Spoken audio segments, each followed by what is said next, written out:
Supercapacitors are an alternative energy storage device to batteries, offering a compromise in properties between batteries and capacitors.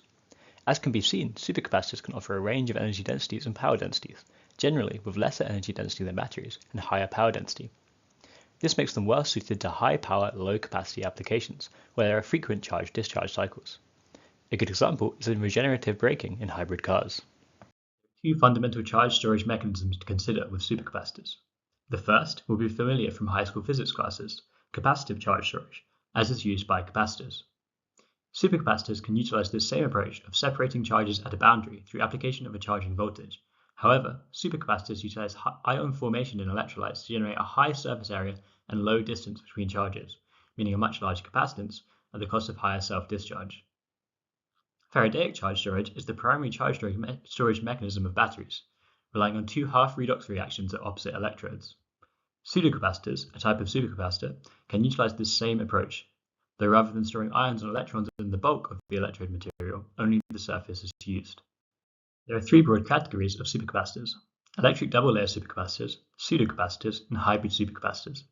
Electric double-layer supercapacitors are the standard currently and have been commercialized for some time. They are closer to capacitors than batteries on the spectrum, with higher power density and lower energy density than the other technologies. They are also relatively cheap. Pseudocapacitors and hybrid supercapacitors are emerging technologies that more closely approach the energy density of batteries, reaching as high as 70 Wh per kilogram for some hybrid supercapacitors, but with more limited power density. They are also more expensive, partially due to the fact that economy of scale has not yet been achieved. Pseudocapacitors have electrochemical properties that lie between electric double-layer supercapacitors and hybrid supercapacitors at a higher price premium, but IDTechX has determined they are the least commercially ready of the three technologies as of 2025. The supercapacitor market presents a range of compelling opportunities.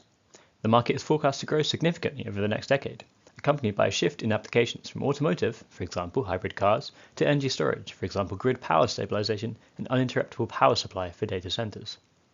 This is accompanied by a technological shift, as hybrid supercapacitors with lower power density and higher capacity see increasing uptake. More information can be found in IDTechX's recent report on the supercapacitor market, shown here.